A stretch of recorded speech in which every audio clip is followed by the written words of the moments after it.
طبرانی کی ایک صحیح روایت ہے، ابو العاص ثقفی نبی صلی اللہ علیہ وسلم سے روایت کرتے ہیں، آپ نے فرمایا روزانہ آدھی رات کے وقت آسمان کے دروازے کھول دیے جاتے ہیں اور ایک پکارنے والا فرشتہ پکارتا ہے کوئی دعا کرنے والا جس کی دعا قبول کی جائے، کوئی سوال کرنے والا جس کا سوال پورا کیا جائے، کوئی مصیبت زدہ جو دعا کرے اور اس کی مصیبت دور کر دی جائے. یعنی آدھی رات کے بعد دعائیں قبول ہونے لگ جاتی ہیں.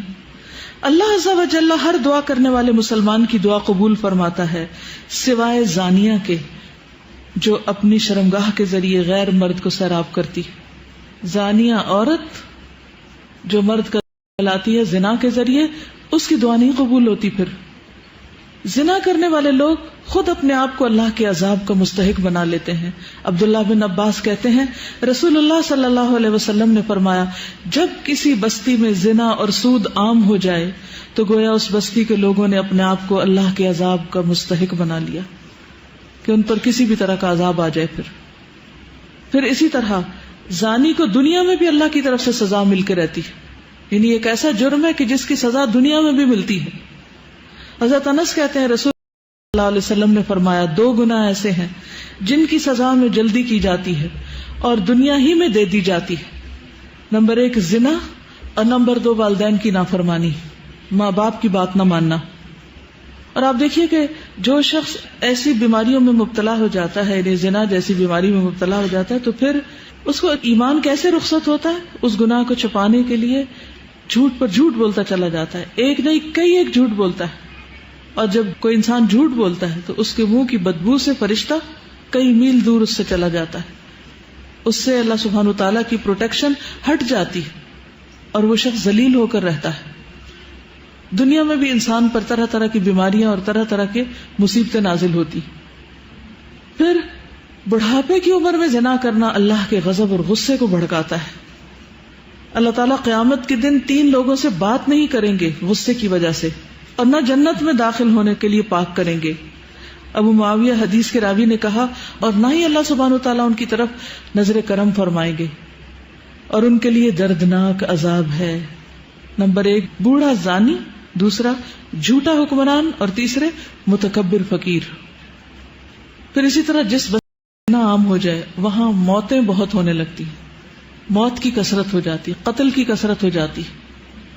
پھر اسی طرح کسی بھی غیر حاضر شخص کی بیوی سے زنا کرنے والے شخص پر اللہ تعالیٰ قیامت کے روز ایک سانپ مسلط کر دیں گے.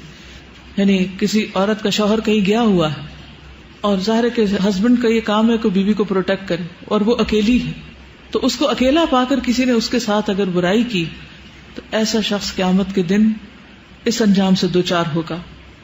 عبداللہ بن عمرو کہتے ہیں رسول اللہ صلی اللہ علیہ وسلم نے فرمایا جو شخص کسی غیر حاضر آدمی کی بیوی کے بستر پر آ کر بیٹھتا ہے اس کا انجام اس شخص جیسا ہے جسے قیامت کے روز زہریلے سانپوں میں سے ایک سانپ ڈسے گا.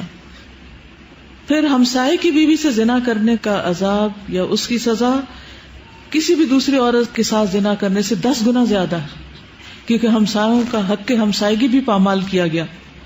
حضرت مقداد بن اسود کہتے ہیں رسول اللہ صلی اللہ علیہ وسلم نے اپنے صحابہ سے دریافت فرمایا زنا کے بارے میں تمہارا کیا خیال ہے؟ صحابہ نے عرض کی زنا کو اللہ اور اس کے رسول نے حرام قرار دیا ہے، لہذا قیامت تک حرام ہے. پھر آپ صلی اللہ علیہ وسلم نے صحابہ کرام سے فرمایا ایک آدمی اگر 10 عورتوں سے زنا کرے تو یہ گناہ اس سے کم ہے کہ آدمی اپنے ہمسائے کی بیوی سے زنا کرے. ہمسائے کی بیوی سے زنا ایک تو حق ہمسائیگی پامال ہوتا ہے، اس کے علاوہ کیا وجہ ہے کہ اس کو کیوں زیادہ برا کہا گیا؟ اعتماد کا رشتہ ہوتا ہے اور ساتھ ساتھ گھر ہوتے ہیں نا، تو سارے راز معلوم ہوتے ہیں کس دن کون اکیلا ہے، کون گھر میں ہے نہیں ہے. پھر اسی طرح تانک جھانک کے مواقع بھی ہوتے ہیں اور کئی طرح کی خرابیاں اس میں آ جاتی. کسی بھی وقت پیس آف مائنڈ نہیں رہتا، انسان ایک خوف کا شکار رہتا ہے. کیا آپ کو پتا ہے کہ آخرت میں ایسے شخص کا انجام کیا ہے؟ کسی کو معلوم ہے؟ جو دنیا میں زنا کرتا ہے قیامت کے دن اس کا انجام کیا ہے؟ شابش. سمرہ بن جندب نبی صلی اللہ علیہ وسلم کی حدیث روایت کرتے ہیں، آپ نے فرمایا کہ معراج کے موقع پر جب آپ نے جبریل سے پوچھا، اور ایک اور روایت آتی ہے کہ خواب میں آپ نے یہ دیکھا سب منظر، اور انبیاء کے خواب حقیقت ہوتے ہیں، سچے ہوتے ہیں. تو انہوں نے جبریل اور میکائیل سے پوچھا کہ جو مناظر آپ نے مجھے دکھائے ہیں ان میں سب سے پہلے جس شخص گزر ہوا اس کے جبڑے نتنے اور آنکھیں گدی تک لوہے کے آلے سے چیری جا رہی تھی، تو یہ کون تھا؟ تو بتایا گیا یہ وہ شخص تھا جو صبح کے وقت گھر سے نکلتا، جھوٹی خبریں گھڑتا جو آنن فانن ساری دنیا میں پھیل جاتی، اور اب میڈیا کے ذریعے ایک جھوٹ پوری دنیا میں کروڑوں بار ملٹی پلائی ہو جاتا ہے، اور ننگے مرد اور عورتیں جو آپ نے تنور میں جلتے دیکھے، کتنا ٹائٹ ہوتا ہے، وہ زانی مرد اور عورتیں تھیں، یعنی دنیا میں زنا کرنے والے مرد اور عورتیں اس تنور کے اندر آگ میں جل رہے تھے۔ اور تیسرا شخص جو خون کی ندی میں غوطے کھا رہا تھا، جس کے منہ میں بار بار پتھر ڈالے جا رہے تھے، یہ وہ شخص تھا جو دنیا میں سود کھاتا تھا۔ تو آپ دیکھیے کہ یہ ایک ایسی بیماری ہے، ایک ایسی خرابی ہے کہ جس کو افسوس کے ساتھ کہنا پڑتا ہے کہ اس مسلمان معاشرے میں اب آزادی کے نام پر خرابی بھی نہیں سمجھا جاتا۔